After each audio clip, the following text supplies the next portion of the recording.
कृष्णं वन्दे जगद्गुरुं भीष्मद्रोणतटाजयप्रतजला गान्धारविलोत्पला शल्यग्राहवती कृपेण वहनी कर्णेन वेलाकुला अश्वत्थामविकर्णघोरमकरा दुर्योधनावर्तिनी सोत्तीर्णा खलु पाण्डवैरनदी कैवर्तक केशवः पाराशर्यवच सरोजममलं गीतार्थनन्दोत्कटं नानाख्यानककेसरं हरिकथा सम्बोधनाबोधितं लोके सज्जनशतपदैरहरः पीप्यमानं मुदा भूयात् भारतपङ्कजं कविमलं प्रभोक्ति न श्रेयसे मूकं करोति वाचालं पङ्गुं द्वयते गिरिं यत्कृपातमहं वन्दे परमानन्दमाधवं परमानन्दमाधवम् ॐ ब्रह्मानन्दं परमसुखदं केवलं ज्ञानमूर्तिं द्वन्द्वातीतं गगनसदृशं तत्त्वमस्यादिलक्षणम् एकं नित्यविमलमचलं सर्वादिसाक्षिभूतं भावातीतं त्रिगुणरहितं सद्गुरुं तं नमामि सद्गुरुं तं नमामि गुरुर्ब्रह्मा गुरुर्विष्णु गुरुर्देवो महेश्वरः गुरुर्साक्षात् परब्रह्म तस्मै श्री गुरुवे नमः तस्मै श्री गुरुवे नमः।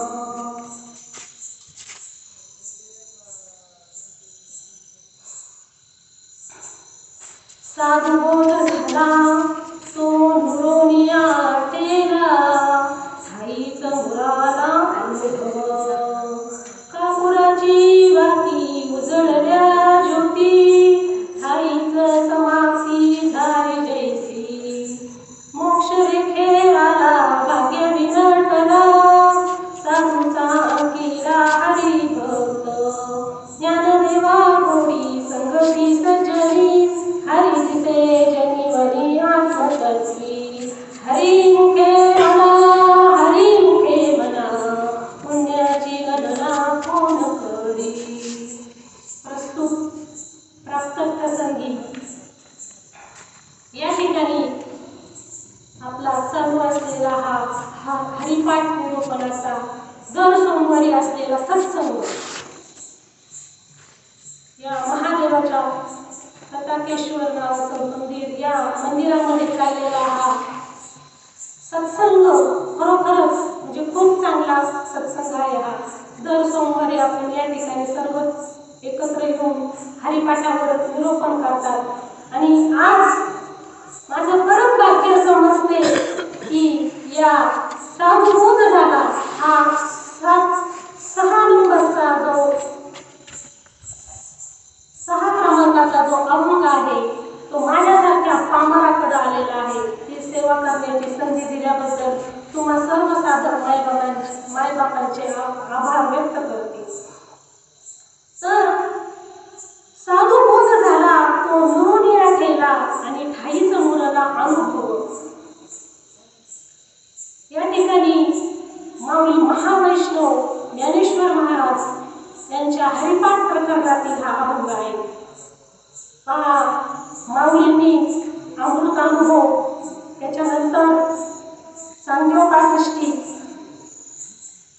आणि संस्कृत भाषा कळत नाही म्हणून ज्ञानेश्वरी आणि ज्ञानेश्वरीचं अगदी मराठी साध्या सोप्या भाषेमध्ये आपल्याला हरिपाठ या प्रकरणातून आपल्या सर्वसामान्य जीवांना कळण्यासाठी त्यांनी हरिपाठ सांगितलंय। तर सरळ अभंगाचा अर्थ असा सांगितलाय की साधुबोध झाला तो नुरोनिया ठेला ठाईच मुराला अनुभव। साधूचा बोध झाल्यानंतर काय होतंय, काय अनुभव येतोय साधूचा बोध झाल्यानंतर, तर तो नुरोन म्हणजे उरत नाही। नुरोनिया ठेला आपण म्हणतो काहीतरी उरलंय शिल्लक आहे पण नुरत नाही म्हणजे काही राहत नाही। ठाईच मुराला उरणे, जसं आपलं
त्यांची संगत करा, त्यांच्याकडून बोध प्राप्त करून घ्या.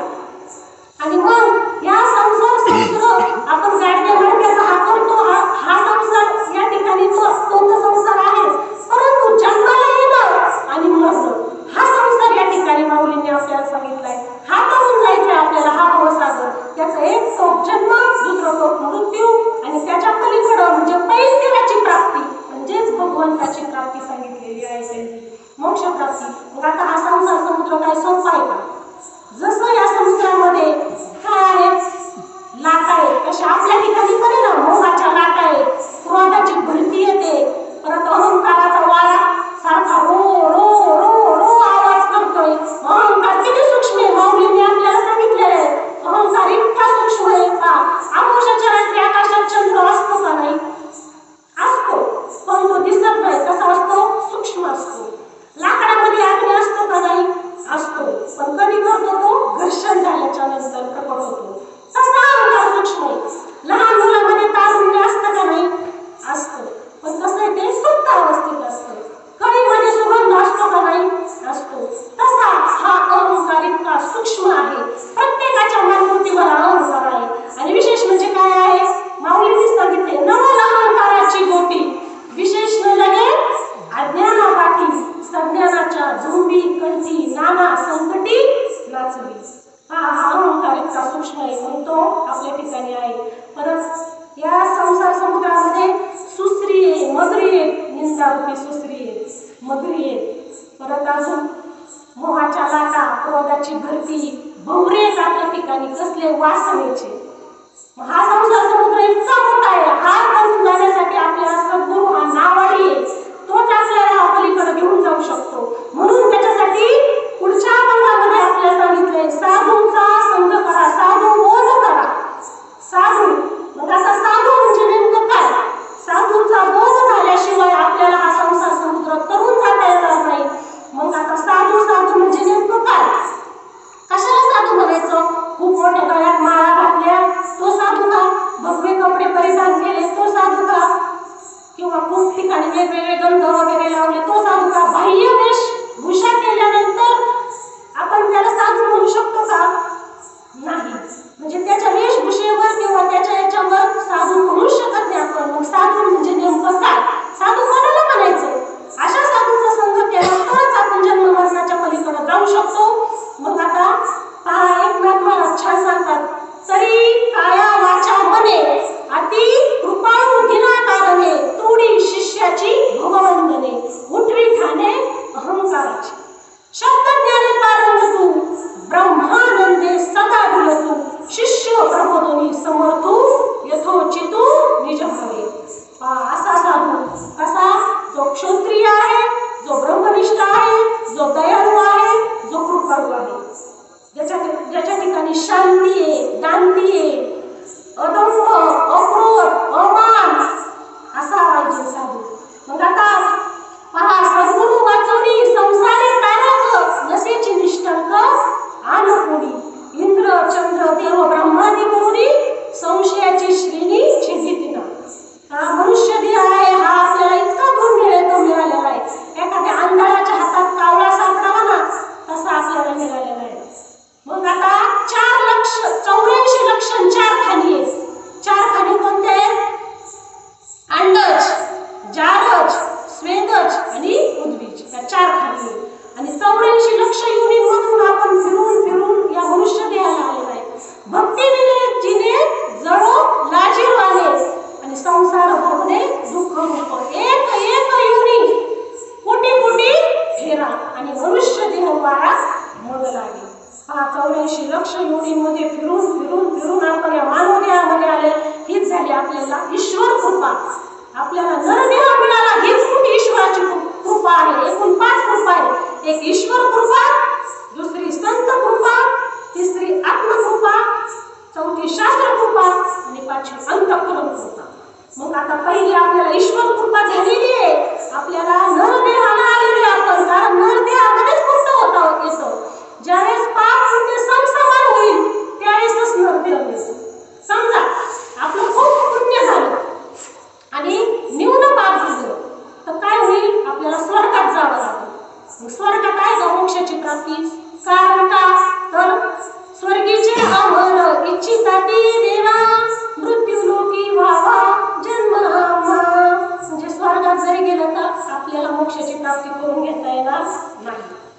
समजा आपल्याला आपलं जर जास्ती पाप झालं आणि निवड पुण्य झालं तर काय होईल? आपल्याला पशुपक्ष्यांच्या योनीमध्ये जावं लागेल. मग आता पशुपतीकांच्या योनीमध्ये त्यांना त्यांच्या स्वतःच्या शरीराचं सुद्धा ज्ञान नाही आणि मग त्यांना हे आत्मज्ञान विवेक हे कुठून असणार? मग पशुपतीकांच्या ठिकाणी काय आहे? आहार निद्रा भय आणि मैथुन. इतर योनीच्या काही हा विषयच नाही. कारण फक्त पशुपतीकांच्या मध्ये काय सांगितलंय त्यांनी? हा विचारच नाही म्हणून सांगितला. फक्त दुःख भोगणे एवढंच त्यांना. पशु काय पाप पुण्य जाणती, उत्तम मध्यम भोग भोगीती. म्हणून पशुपतीकांच्या योनीमध्ये सुद्धा मुक्त होता येत नाही. फक्त आणि फक्त या नरदेहामध्येच मुक्त होता येतं. नरदेहाच्या विज्ञाने सच्चिदानंद पदवी घेणे एवढा अधिकार नारायणाने कृपावलोकनी दिला. पहा, एवढा मोठा अधिकार या मानव जन्मामध्ये आल्यानंतर दिलेला आहे. त्याच्यासाठी काय केलं पाहिजे? साधू केला पाहिजे. तो कसा असला पाहिजे? क्षत्रिय असला पाहिजे, ब्रह्मनिष्ठ असला पाहिजे, दयाळू पाहिजे, कृपाळू पाहिजे. त्याच्यासाठी एक आपण छोटासा दृष्टांत पाहू. कशाला म्हणायचं साधू? कसे साधू असतात? तर पहा, एक गृहस्थ असतो, तो खूप वर्षाने आपल्या गावाकडे चाललेला असतो. मग आता गावाकडे खूप वर्षाने गेल्याच्या नंतर मध्ये एक नदी लागते त्याला आणि त्या नदीतून पलीकडे त्याला त्याच्या घरी जायचं असतं. पण आता तो खूप वर्षाने आल्यानंतर त्याला काय त्या नदीत किती पाणी आहे काय माहिती नसतं. म्हणून तो काय करतो? नदीच्या काठावर अशी माणसं बसलेली असतात. मग त्यांना विचारतो की अरे बाबा, मला नदीच्या पलीकडे जायचंय, कसं जाऊ ते सांगा. तर त्याच्यातला एक जण असतो अंधारा डोळ्याने. तो त्याच्या जवळ येतो. तो काय म्हणतो? बस माझ्या खांद्यावर, तुला नदीच्या पलीकडे घेऊन जातो. तो कोण असतो? अंधारा. पण हा जो गृहस्थ पलीकडे जाणारा असतो तो म्हणतो याला तर डोळे नाही, हा अंधारा आहे, याने नदीच पाहिलेली नाही आणि याच्यावर जर विश्वास ठेवावा तर हा त्याला तर डोळे नाही, आपण बुडून तो पण बुडणार जर पाणी जास्त असेल तर. म्हणून त्याच्यावर तो काही विश्वास ठेवत नाही. मग दुसरा एक असतो पांगळा. तो त्याच्या जवळ जातो.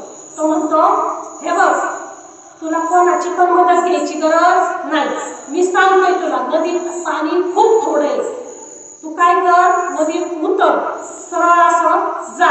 20 कदम उजवीकडे वळ, नंतर डावीकडे वळ, असे हात वारे करून सांगतो की इकडून असं जा, तिकडून तसं जा, तुला कोणाची गरज नाही, नदीत पाणी थोडंच आहे. तो गृहस्थ परत विचार करतो की अरे बाबा, याला पायच नाही, याने जर नदीच कधी पाहिलेली, म्हणजे नदी जरी पाहिली असली त्याने तरी पण तो हा कधी पोहून घेणार आहे का? त्याचा त्याला अनुभव आहे का पोहण्याचा? नाही. याच्यावर कसं काय विश्वास ठेवायचा आपण? जर समजा कदाचित ठेवला, तो सांगतोय नदीत पाणी थोडं आहे, बरं असू शकतं थोडं पाणी, पण आपण याच्यावर विश्वास ठेवला आणि जर गेलो नदीत पोहायला आणि जर कदाचित जास्ती पाणी असेल, आपल्याला जर बुडायची वेळ आली असेल तर याला आवाज दिला तर हा येऊ शकतो का? हा आपल्याला काय वाचवायला येऊ शकत नाही. मग आता याच्यावर पण तो विश्वास ठेवत नाही.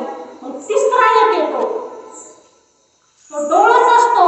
डोळ्यांनी पण त्याला चांगलं दिसत असतं, पायाने पण तो दष्टपुष्ट चांगला असतो आणि विशेष म्हणजे त्याला पोहता येत असतं. तो त्याचा हात धरतो, तो चल बाबा माझ्याकडं, माझ्या बरोबर मी तुला पलीकडं येतो आणि त्याला सुखरूप तिथपर्यंत पोहोचवतो. हा दृष्टांत आपला. पण त्याच्यातून आपल्याला सिद्धांत घ्यायचा आहे. पहिला जो पाहिला आपण अंधारा, दुसरा पाहिला पांगळा, आणि ज्याला पलीकडे जायचंय तो गृहस्थ. तो गृहस्थ दुसरा तिसरा कुणी नसून आपण जीव आहोत. आपल्याला सुद्धा परमात्म्याची प्राप्ती करायची आहे. ह्या भवसागर, ह्या नदीच्या पलीकडे जायचंय. त्याची आपल्याला तीव्र इच्छा पाहिजे पलीकडे जाण्याची, तो मोक्ष समजावा. आणि पहिला जो अंधारा आहे तो त्याच्या ठिकाणी परोक्ष ज्ञान आहे, म्हणजे शास्त्र आहे त्याच्याकडं पहिला जो आहे अंधारा, त्याच्याकडे शास्त्र भरपूर आहे. पाठ, पाठांतर, वेद, शास्त्र, 18 पुराण सगळं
तो जसा विश्वास ठेवीत नाही. तिसरा जो येतो त्याला डोळस असतो, त्याला ज्ञान पण असतं, म्हणजे पाय पण चांगले असतात, डोळे पण चांगले असतात आणि कोणता पण येतो. आणि विशेष म्हणजे तो कृपाळू. तिसरा जो आहे तो क्षत्रिय, पहिला क्षत्रिय, दुसरा ब्रह्मनिष्ठ आणि दृढ म्हणजे परोक्ष, अपरोक्ष आणि दृढ अपरोक्ष ज्ञान त्याच्याकडे. त्याच्यावर काय करतो हा विश्वास ठेवतो आणि अशाच सद्गुरूकडून आपल्याला यथार्थ बोध होऊ शकतो. मग आता सद्गुरू जर आपल्याला असे सद्गुरू जर मिळाले, सद्वस्तूची आपल्याला ओळख करून देतात. काय सांगतात ते की अरे बाबा हा देह म्हणजे तू नाही, हा देह तुझा नसून हा पंचमहाभूतांचा आहे, या देहाहून तू वेगळा आहे, याला तू जाणणार आहे, याचा साक्षी आहे, याचा द्रष्टा आहे. आणि मग ते आपल्याला बोध देतात. कोणता बोध करतात? दिव्य बोध आणि दिव्य साधना, एक अनुग्रह आणि एक प्रबोध. कारण या जीवाला अनादिकालापासून भ्रम झालेला आहे, आत्ताचा नाही, हा कधीचा आहे? अनादी. अनादी म्हणजे संताचे नाही, हा अनादी नित्य सिद्धू. मग हा कधीपासूनचा आहे सांगता येत नाही, असा अनादी पासून त्याला भ्रम झालेला आहे. आणि त्या भ्रमामुळे या देहाला मी माझं म्हणून बसलेला आहे. आणि त्याच्यामुळं जोपर्यंत मी आणि माझं म्हणतोय तोपर्यंत त्याला जन्म मरणाच्या या फेऱ्यातून पलीकडे जाता येणार नाही. मग या भ्रमामुळं आणि या भ्रम असल्यामुळं, माझं म्हणल्यामुळं, मी आणि माझं म्हणल्यामुळं त्याला जन्म मरण जर पार करायचं असेल तर त्याने काय केलं पाहिजे? सद्गुरूचा बोध घेऊन, त्या ठिकाणी अनुग्रह आणि प्रबोध घेऊन, शास्त्र श्रवण करून त्याच्यापासून आपल्याला खऱ्या स्वरूपाची ओळख करून घेतली पाहिजे. आपलं वास्तविक स्वरूप काय आहे, खरं स्वरूप काय आहे. तर एक ब्राह्मण असतो, तो खूप एक दिवस खूप भांग पितो. असतो कोण? ब्राह्मण. पण काय पितो? भांग पितो. आणि त्या भांगाची त्याला इतकी नशा चढती की तो स्वतः कोण आहे विसरूनच जातो.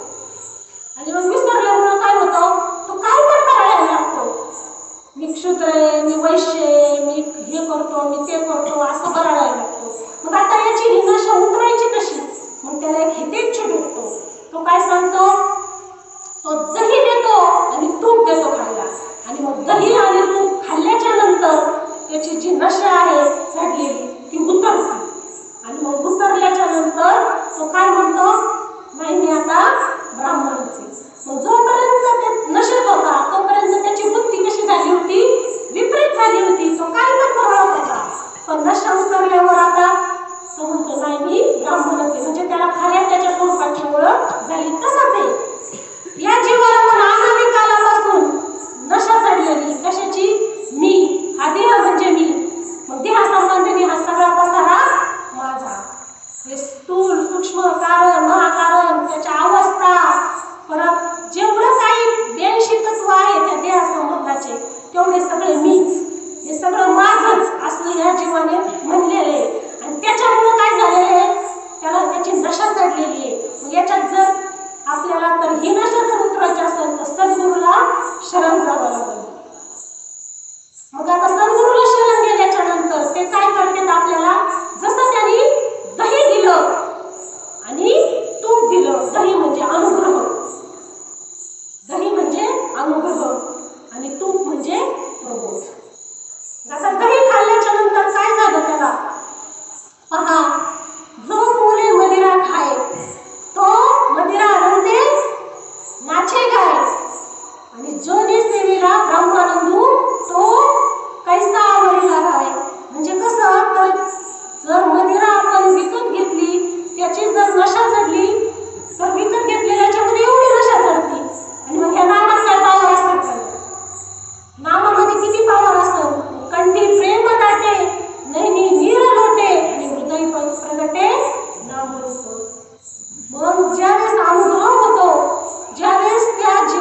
पाणी येतं. नैनी अश्रूंचा पूर लोटी विमल मूल संध्येची पोटी. जीव भावाची होती तुटी पडे सृष्टी मूर्छित. आक्रंदे थोर आक्रोशे रडे वारंवार रडता दिसे. रडण्या माझी गदगदा हासे जीवी लागे तिसे ब्रह्मभू. जीव परमात्मा दोन्ही चुकामुकी झाली. कुठं चुकामुकी झाली? ब्रह्मपट्टणी. त्यांची एकमेकांशी होता देणी तेथे कोणी रडे दीर्घस्वरे स्फुंदत. आणि मग सांगितले देव सदा जवळीच असते त्या लागी जग कैसे तिसे पाहो जाती देशो देशे म्हणून हासे गदगदा. हा कसा हसतो का रडतो का डोळ्यातून पाणी येतं कशाने होत आहे? आपल्याला साधी शिवी दिली कुणी वाईट बोललं तर डोळ्यातून पाणी येतं राग येतो. त्याच्यात एवढी पावर नामामध्ये पावर नाही का? त्या नामाच्या पावरमुळे तो रडतो हसतो डोळ्यातून अश्रू येतात. हे अष्टसात्विक भावाचं वर्णन या ठिकाणी होतं. त्याला म्हणायचं अनुग्रह. आणि दुसरा सांगितला प्रबोध. प्रबोधामध्ये वृत्ती स्थिर शांत वृत्ती होते. शांत वृत्ती झाल्याच्या नंतर त्याच्यामध्ये आपलं श्वासाने भजन चालू होतं. मग आपल्याला श्वास घ्यायचा पण नाही आणि सोडायचा पण नाही. तो चालूच आहे. त्याच्यावर फक्त काय ठेवायचं? लक्ष ठेवायचं. तुका म्हणे लक्ष लक्षोनी अंतरी आणि तोच वार करी पंढरीचा. मूळ हले ना जीवा हले ना कंठ हले ना जीवा स्मरूंगा राम.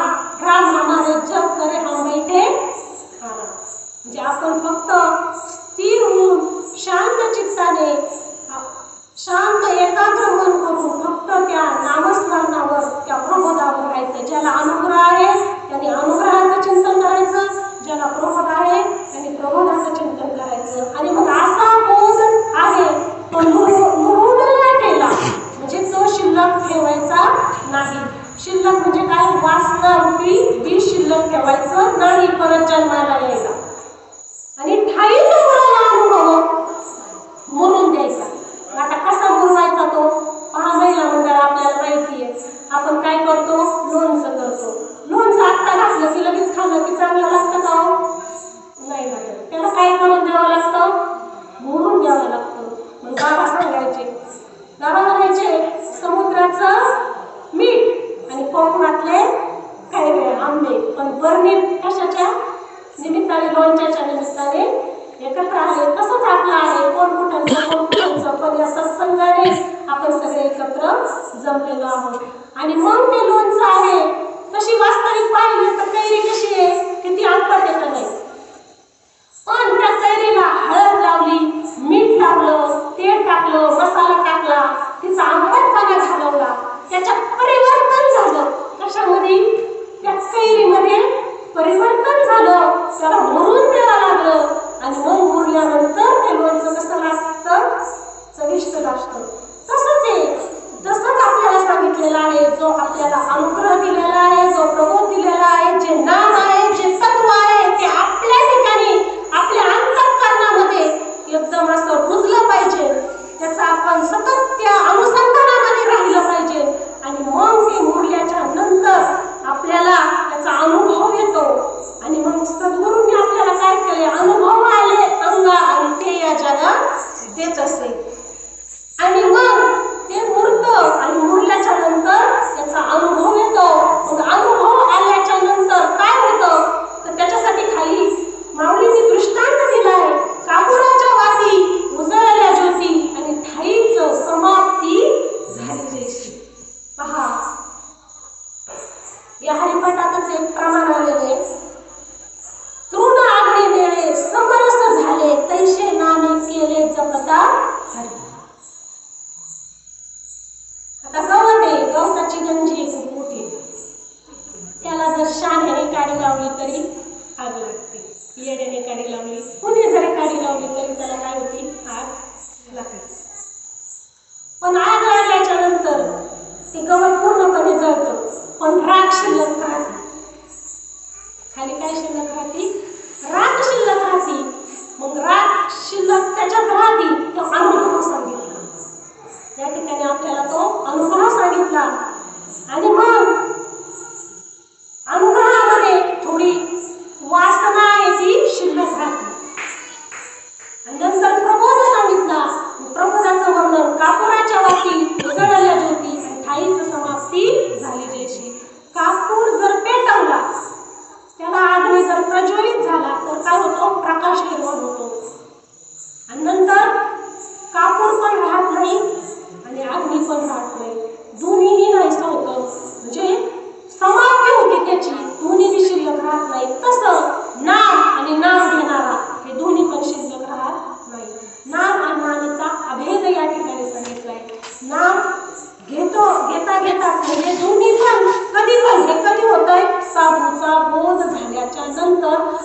जर त्या बोधावर राहिलो, आपण चिंतन केलं, सतत त्याच्यामध्ये जर राहिलो, त्या अधिष्ठानावर राहिलो, आपला श्वास आहे तो एका मिनिटाला 15 वेळा आणि 24 तासामध्ये 21,600 वेळा चालू आहे.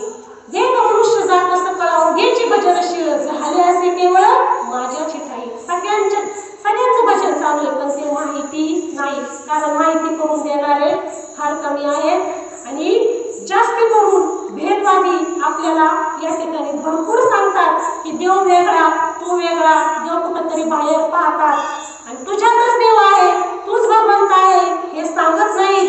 आणि त्याच्यामुळं या ठिकाणी त्यांनी सांगितले की ज्या वेळेस त्याचा बोध ठसल्याच्या नंतर अनुभव आला आणि अनुभव आल्यानंतर त्याची अशी स्थिती होती की कापराला जर अग्नी पेटवला तर दोन्ही बी शिल्लक राहत नाही, त्या पद्धतीने. मग आता पुढे सांगितलं की मोक्ष रेखे आला भाग्य विनटला आणि साधूचा अंकेला हरिभक्त. जर आपल्याला मोक्षाची प्राप्ती करून घ्यायची असेल, मोक्षाची प्राप्ती म्हणजे मोक्ष पहिलाच आहे आपल्या ठिकाणी. मोक्ष म्हणजे तरी काय? सगळ्या दुःखाची निवृत्ती आणि परमानंदाची प्राप्ती. प्रत्येक जीवाला गरज आहे सुखाची. कोणाला वाटते का मला दुःख व्हावा? प्रत्येकाला सुख पाहिजे आणि सुख आहे देवाजवळ. आणि बाबा सांगतात देव आहे तुमच्या आमच्या जवळ. मग आता तो मोक्ष आहे, सकल दुःखाची निवृत्ती करायची आहे, परमानंदाची प्राप्ती करून घ्यायची आहे. आणि त्याच्यासाठी काय झालं पाहिजे? संतांचा साधूचा अंकित व्हावा लागेल. अंकित व्हावा लागेल म्हणजे त्यांच्या ठिकाणी शरण जावं लागेल त्यांना.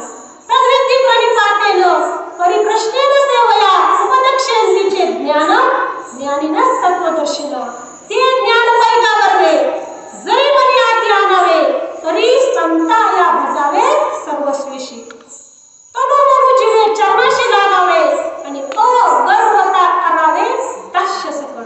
कसं शरण जायचे? तन मन धन देऊन अगर्वता, आपलं सगळं आपल्या ठिकाणचं सगळं गचपान गवाळ जे अहंकार अभिमान सगळं बाजूला टाकून द्यायचं आणि त्याने शरण जायचं, संतांना शरण जायचं. आणि मग ते काय करतात? आपणा सारिखे करीती तत्काळ नाही काळ वेळ तया लागी. पहा संत किती उदारे, कृपा कटाक्ष मिळाले असल्या पदी वैष्णविले वापरपणा देवी गुरु श्री विठ्ठले. पहा कुठल्या क्षेत्रात जा, ते काय करतात? आपल्याला जवळ बसण्याची जागा देते, पण त्यांची जागा देतात का? त्यांचं पद कधी देतात का? नाही. पण सद्गुरू साधू आपल्याला त्यांच्या जागेवर नेऊन बसवतात. कधी पण आपण त्यांच्याकडे कसं गेलं पाहिजे? आपण आपला अहंभाव टाकून दिला पाहिजे. आपल्या ठिकाणी असलेलं सगळं घटपान सगळं गवाळ आहे ते टाकून दिल्याच्या नंतर तनाने मनाने धनाने त्यांना शरण गेलं पाहिजे. मग त्यांना शरण गेल्याच्या नंतर ते आपल्याला तो जो बोध आहे तो बोध देतात. मग आता याच्यासाठी एक आपण छोटासा दृष्टांत पाहूया. पहा, एक सावकार असतो. तो सावकार खूप सधन असतो, त्याच्याकडे भरपूर पैसे वगैरे सगळं असतं. पण काय होतं? त्याला दुर्जनांची संगत लागते. पैसा भरपूर होता त्याच्याकडं, सावकारकी करीत होता, पण दुर्जनाची संगत लागते. मग आता त्या दुर्जनांची संगत लागल्यामुळे काय झालं? त्याला वाईट मार्गाला तो लागला. वाईट मार्गाला लागल्याच्या नंतर हळूहळू त्याचं जे धन आहे ते सगळं नष्ट व्हायला लागलं. सगळा पैसा अडका त्याचा त्या कुव्यसनामध्ये जातो. आणि मग त्या दुर्जनांच्या संगतीमुळे सगळं धन तो हरवून बसतो, संपून बसतो. एवढंच नाही, कर्जबाजार होतो. कशामुळं? त्या दुर्जनाच्या संगतीमुळे. आपली सगळी संपत्ती गमावून टाकतो आणि कर्जबाजारी होऊन बसतो. आणि मग कर्जबाजारी झाल्याच्या नंतर त्याचं उदरनिर्वाह करायचं सुद्धा अवघड होऊन बसतं. मग आता तो ठरवतो की आता आपण कुठेतरी नोकरी केली पाहिजे. मग तो काय करतो? एक 200 रुपये महिन्याला, 200 रुपये काय 500 रुपये असं थोडाफार पगार आहे, त्याच्यावर तो नोकरीला राहतो. तिथं नोकरीला राहिल्यानंतर त्याच्यात काय होणार आहे? 200 आणि 500 रुपयामध्ये त्याचं स्वतःचं घर सुद्धा चालत नाही, त्याचं स्वतःचा उदरनिर्वाह पण होत नाही. आणि ते कर्ज कसं फिटायचं? त्याला अजूनच दुःख व्हायचं, खूप त्रास झाला. मग आता तो काय करतो?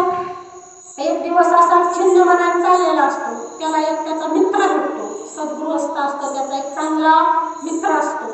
तो काय करतो, तो म्हणतो तू एक काम कर, आपल्या या गावामध्ये विष्णुदत्त नावाचा एक सावकार आहे, तू त्या सावकाराच्या इथं कामाला राहा, त्याची चाकरी कर आणि तिथं तो जे काही पगार देईल ना तो पगार घेऊच नको.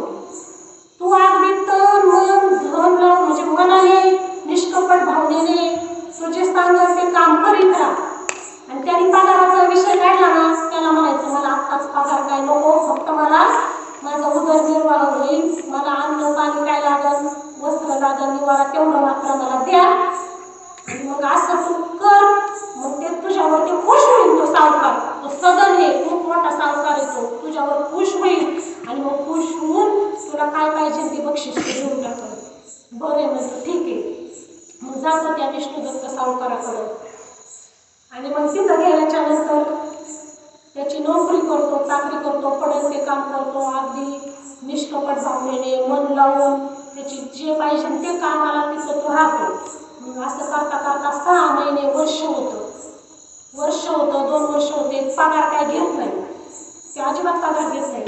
आणि मग एक दिवस काय होतं, जे कर्ज जे धनको असतात ना त्याचे म्हणजे जे त्याच्यावर ज्याचं कर्ज असतात ना ते लोक गप असते इतक्या दिवस. ते म्हणते जाऊ द्या, आपले पैसे काय आज ना उद्या देतील, हा विष्णुदत्त हा मोठा सावकार याच्या इथं तो कामाला आहे, आपले पैसे कुठं जाते, हाय त्याच्या इथं चांगल्या माणसाच्या इथं तो कामाला आहे, आपले पैसे काय कुठं जाणार नाही म्हणून ते गप तेव्हा देत नाही म्हणून ते पैसे मागत नाहीत काही.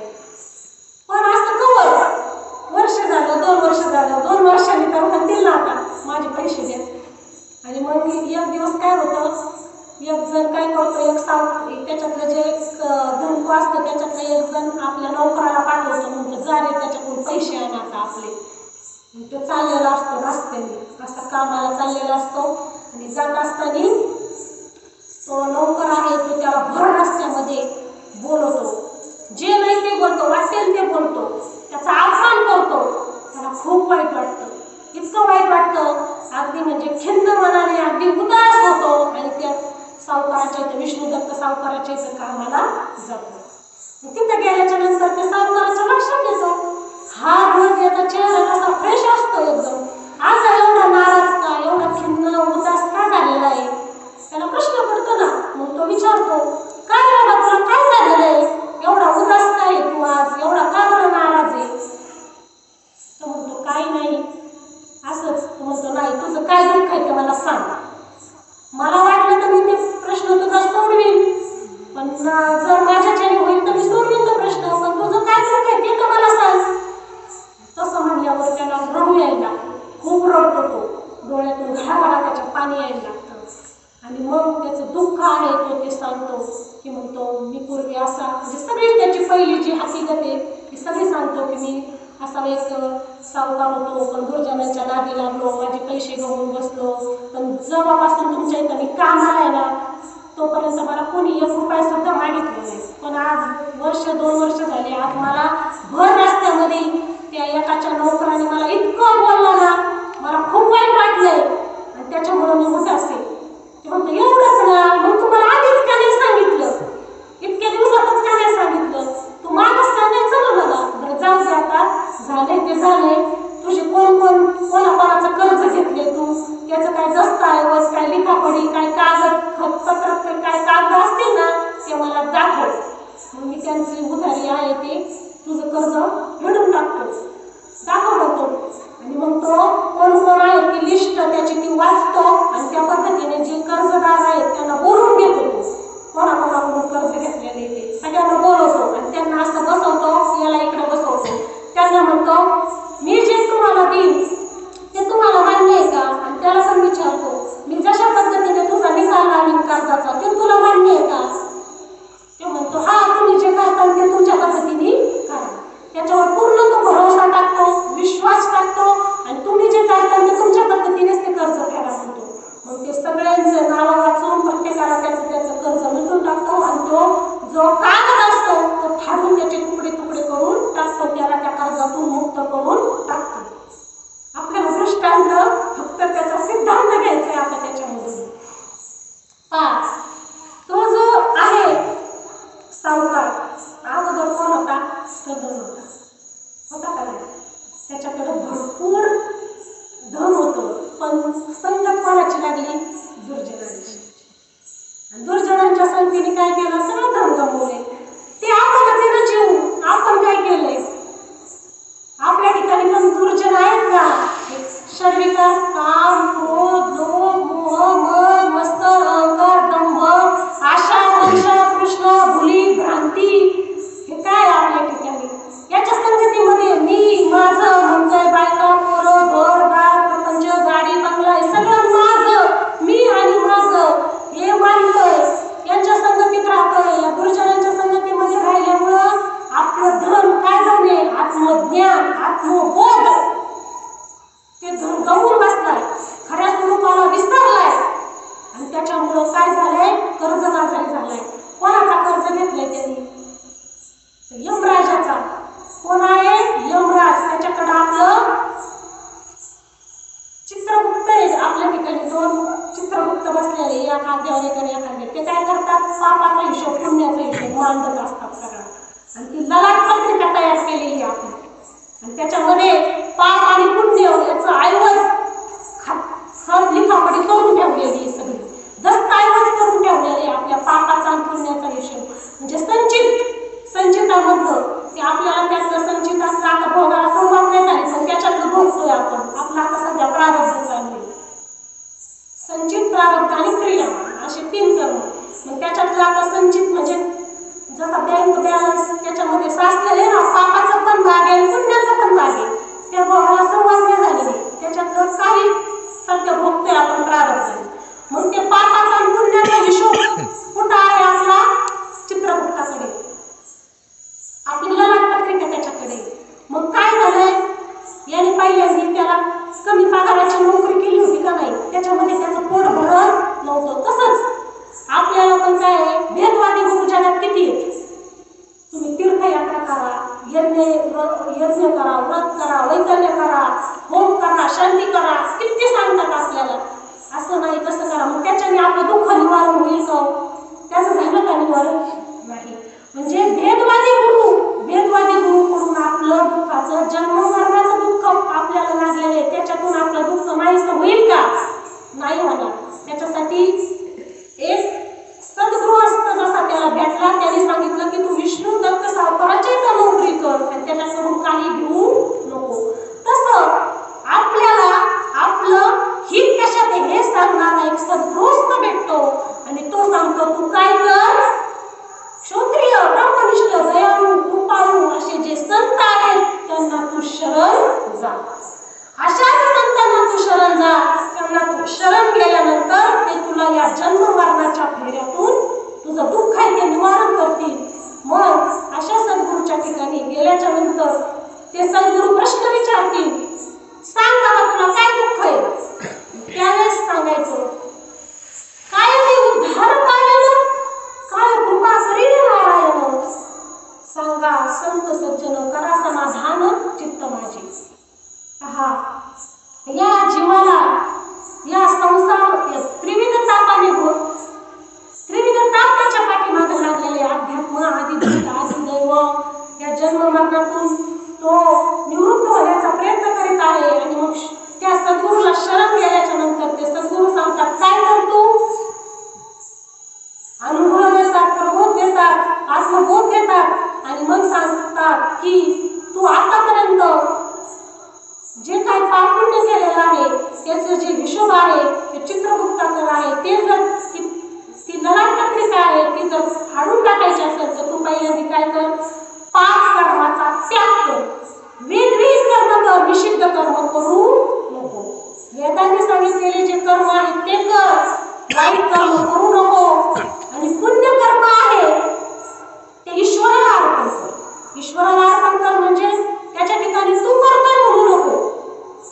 कोण करताय? तू करीत नाहीस. करणारा भगवंत आहे, ईश्वर आहे आणि तो माझ्याकडून करून घेत आहे असं तू समज.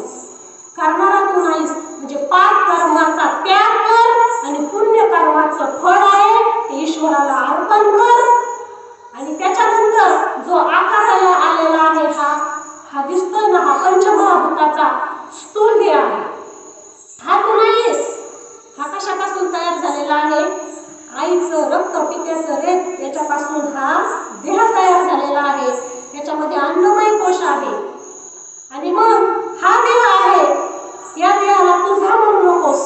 हा पंचमहाभूतांचा आहे आणि तो जड आहे, तो जाणत नाही. पण त्याला जाणणारा, त्याच्यामध्ये असलेलं जे चैतन्य आहे, जे आत्मतत्व आहे, ते तू आहेस. त्याचा तू द्रष्टा आहेस, त्याचा तू साक्षी आहेस. आणि हा देह जो आहे, हा जो देह गेल्याच्या नंतर त्याचं काय होतं? आपण तो देह काय करतो? जाळून टाकतो किंवा काय करतो? पुरून टाकतो. मग जाळल्याच्या नंतर त्याची काय होती? राख होती. मग तो सुख दुःख भोगील का? नाही. पुरल्याच्या नंतर तो नष्ट होतो. म्हणजे हा स्थूल देह आहे, हा याचं कर्मफळ कोण बघतो? हा स्थूल देह भोगत नाही. मग आता दुसरा आत्मा. मग आत्म्याला काय सुख आहे का दुःख आहे का काय? आत्म्याच्या ठिकाणी काहीच नाही. आत्मा जन्मत पण नाही, आत्मा मरत पण नाही. आत्मा आहे तसाच आहे. आत्म्याच्या ठिकाणी काहीच नाही. न जायते म्रियते वा कदाचित न्यायेन भूत्वा भविता वा न भुवा अजो नित्य शाश्वत अव्ययो न हन्यते हन्य माने शरीरे. आत्मा जन्मत नाही, आत्मा मरत नाही, आत्म्याच्या शस्त्राने घात होत नाही, आत्म्याला कुठलंच नाही. आत्मा सच्चित आनंद स्वरूप आहे, अनादि आहे, नित्य आहे. त्या ठिकाणी निर्गुण आहे, निराकार आहे. त्या ठिकाणी कुठलाच नाही. आत्म्याच्या ठिकाणी आत्म्याला पण कर्मफळ भोगत नाही, स्थूल देह पण कर्मफळ भोगत नाही. मग कर्मफळ भोगतं कोण? कोण भोगतं कर्मफळ? तर आपल्या ठिकाणी असलेला जो सूक्ष्म देह आहे. सूक्ष्म देह दिसत नाही. मन दिसतं का? पण आहे का नाही? बुद्धी दिसते का?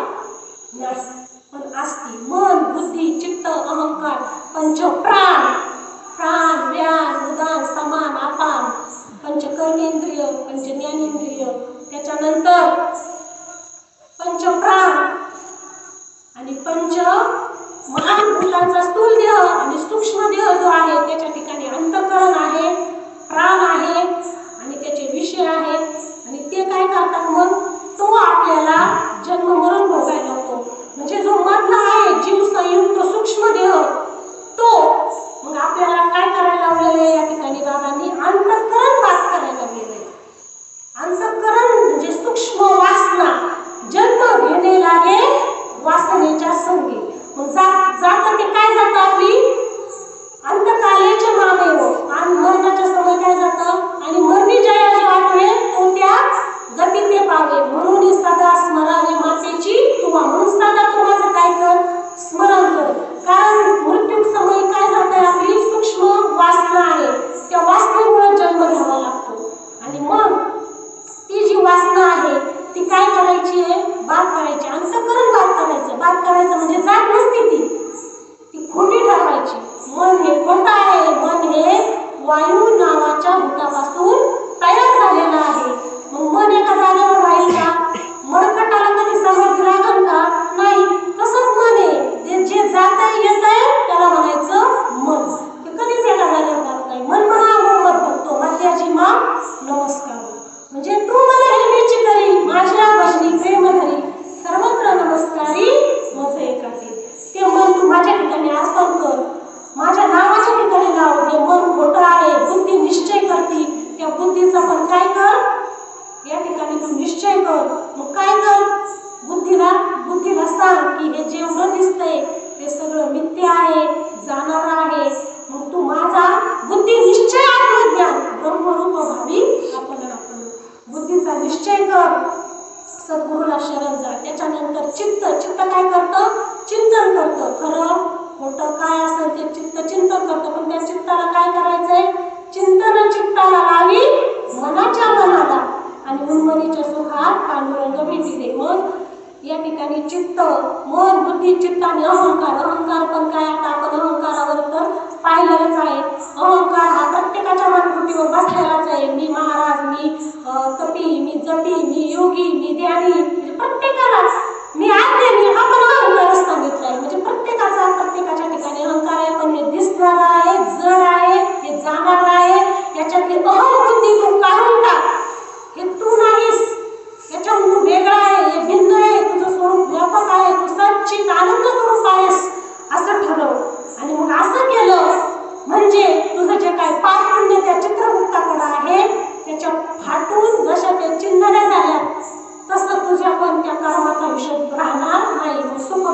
फळ भोगणारा या ठिकाणी शिल्लक राहणार नाही. मग त्या ठिकाणी सांगतात की ज्ञानदेवा गोडी संगती सज्जनी हरी दिसे जरी मनी आत्मतत्वी. मग साधूचा बोध झाला, अनुभव आला, तो आपल्या अंतःकरणामध्ये ठसला, रुजला. आणि मग जसं त्या ठिकाणी कापूर आणि अग्नी एकरूप झाले आणि साधूला शरण गेल्याच्या नंतर, त्याचं अंकित झाल्याच्या नंतर, त्यांची तन मन धन सेवा केल्याच्या नंतर, बोध झाल्याच्या नंतर परत सांगितलं, हा अनुग्रह झाला, प्रबोध झाला, संपला हा विषय. विषय संपला का आपला?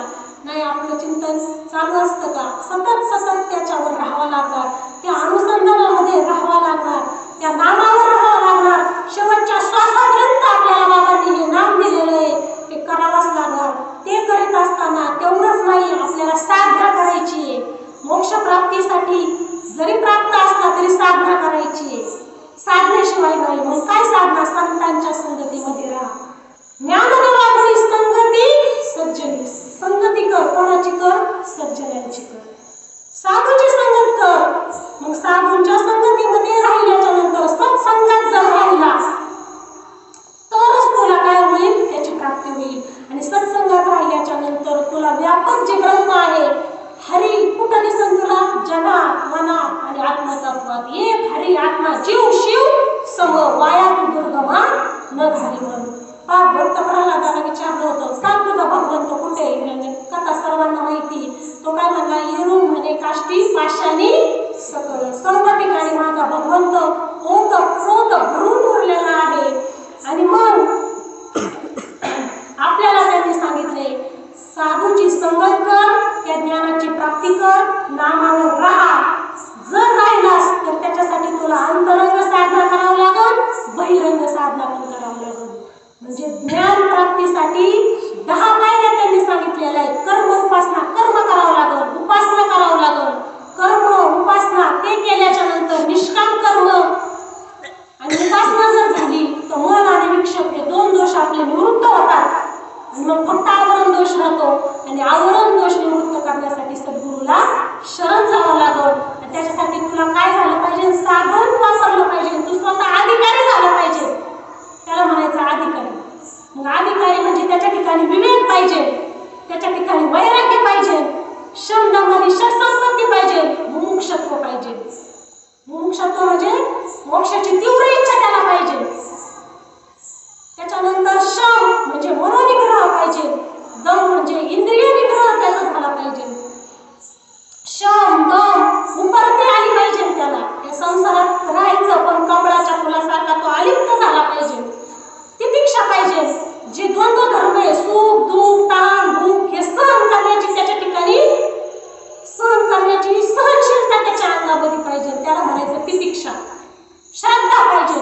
आपल्या सद्गुरूंनी दिलेल्या नामावर, त्या सद्गुरू वचनावर इतकी श्रद्धा, इतका ठाम त्याचा भाव झाला पाहिजे की सद्गुरूने सांगितलं, हा जरी आपल्याला नदी दिसत असली पण ते जर म्हणले हा डोंगर आहे तर डोंगरच म्हणलं पाहिजे. इतकी आपली ठाम श्रद्धा आपल्या सद्गुरूवर पाहिजे. कारण विश्वास जर नसेल तर काही नाही. विश्वास नको तरी स्वामीवरी सत्ता. आपलं तेवढा ठाम त्याच्यावर विश्वास असला पाहिजे, सद्गुरूवर, त्याच्या वचनावर, त्याच्या नामावर, शास्त्रावर. आणि समाधान पाहिजे. समाधान म्हणजे काय? आपलं जे स्वरूप आहे, आपलं काय स्वरूप आहे? सच्चित आनंद स्वरूप आहे. ते जर जाणून घ्यायचं असेल त्यावेळेस आपली चित्ताची जी झालेली एकाग्रता आहे ना, त्याला म्हणायचं समाधान. म्हणजे या 4 साधनांनी संपन्न जो असेल त्यालाच म्हणायचं अधिकारी. मग या 4 साधना, त्याच्यानंतर श्रवण केलं पाहिजे. आपण ब्रह्मनिष्ठ, दयाळू, कृपाळू किंवा जे काही साधू आहे, जे काही संत आहेत, त्यांच्याकडे श्रवण केलं पाहिजे, त्याचं मनन केलं पाहिजे, त्याचं निधिध्यासन केलं पाहिजे. आणि मग तत्व पदार्थ शोधन आणि मग ज्ञान. तत्व पदार्थ शोधन म्हणजे काय? आपल्याला जो अनुग्रह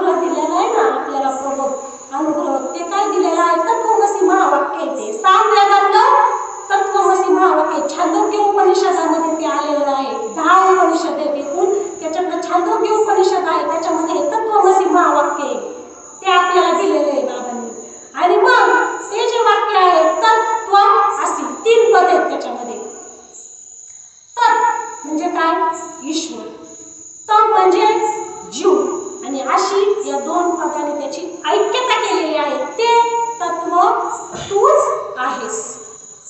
ते तत्व तूच आहेस म्हणजे तत्व आसी म्हणजे ते तत्व तूच आहेस. ते म्हणजे कोणतं? जे निर्गुण आहे, निराकार आहे, जे ईश्वराच्या ठिकाणी आहे तेच तुझ्या ठिकाणी आहे. ईश्वर हा परोक्ष जरी असला, हा ईश्वर कसा आहे? ईश्वराच्या ठिकाणी शुद्ध सत्वगुण आहे आणि आपण कसे आहोत? आपण ईश्वर नाही. असं आपण मच्छामध्ये जर पाहिलं तर आपण ईश्वर नाही, कारण आपल्या ठिकाणी मलिन सत्वगुण आहे, आपण ईश्वर नाही. पण लक्षात जर त्याचा पाहिला तर त्याच्या ठिकाणी माया चैतन्य आणि आपल्या ठिकाणी आत्मचैतन्य. चैतन्य एकच आहे, पण जे चैतन्य ईश्वराच्या ठिकाणी आहे तेच आपल्या ठिकाणी जीवाच्या ठिकाणी आहे. मग आत्मा आणि माया दोन जर बाद केलं तर चैतन्य एकच आहे. म्हणून आपण ईश्वरच आहोत. पण हे जर कळून घ्यायचं असेल तर आपल्याला काय केलं पाहिजे? साधूचा बोध झाला पाहिजे. साधूचा बोध झाल्यानंतर ते आपल्याला साधू आहेत, ते आपल्याला अनुग्रह देतील, प्रबोध देतील. त्यांच्या संगतीत राहिलं पाहिजे, त्यांचं श्रवण केलं पाहिजे, मनन केलं पाहिजे, निधिध्यासन केलं पाहिजे. आणि हे करीत असताना आपण आपल्या संसारामध्ये राहून अलिप्त झालं पाहिजे. करणारा मी नाही, भगवंत माझ्याकडून करून घेत आहे आणि त्या नामामध्ये राहत आपलं जो काही उद्योग आहे, आपलं वाट्याला जे काही प्रारब्धाने कर्म आलेलं आहे ते करीत असताना ते करीत त्या अनुसंधानामध्ये राहणे आणि त्याच्यासाठी सद्गुरूला शरण जाणे, त्याचा बोध घेणे. पहा, आमचे गुरुवरे हरिभक्त परायण केदार महाराज आम्हाला रोज सांगतात की अरे बाबा, तू करीत नाहीस, तो करून घेणारा तुझा भगवंत आहे, तो करून घेत आहे. म्हणून आपुलिया बळे नाही मी बोलतो सखा पांडुरंग, जे मी स्वतः काय करत नाही, सांगू की मंजुळ बोलत असे नाही, पण बोलविता धनी वेगळाचे असे. म्हणून या ठिकाणी याच्यावर एवढंच सांगायचंय की साधू बोध झाला पण म्हणून या ठेला ठाईचं मुळाला अनुभवे, कापुराची वाती उजळली ज्योती, ठाईचं समाप्ती झाली जैसी, मोक्ष रेखे आला भाग्य विनटला, साधूचा अंकिला हरिभक्त, ज्ञानदेवा गोडी संगती सज्जनी, हरी दिसे जनी वनी आत्मतत्वी. हरिमुखे म्हणा, हरिमुखे म्हणा आणि पुण्याची गणना कोण करेल? हरिमुखे म्हणा, हरिमुखे म्हणा. मग तो जर बोध प्राप्त करून घ्यायचा असेल तर हरिमुखे म्हणा, हरिमुखे म्हणा, पुण्याची गणना कोण करेल? हरीला एकूण 4 मुख आहेत: परा, पश्चिती, मध्यमा आणि वैखरी. आपण वैखरी मानेनेच आपला हरिपाठ चालू आहे, पण आपण आतमध्ये जात नाही. मध्यमा हृदय कंठस्थानामध्ये, हृदयामध्ये आणि परेच्या ठिकाणी परा, पश्चिती, मध्यमा आणि वैखरी. ज्यावेळेस आपल्या या 4 वाणीतून भजन होईल, आपण ज्यावेळेस हरिमुखे म्हणू त्यावेळेस निश्चितपणे पुण्याची गणना, आपल्या पुण्याची गणना होऊ शकणार नाही. म्हणून झालेली सेवा आहे ती गुरुवर्य सच्चिदानंद श्रीपाद बाबा, सच्चिदानंद रामदास बाबा, वैराग्यभूषण रोहिदास बाबा, तुम्हा सर्व संत मायबापांच्या चरणी अर्पण करून आम्ही झालेल्या सेवेला पूर्ण विराम देऊ. जे काही चांगलं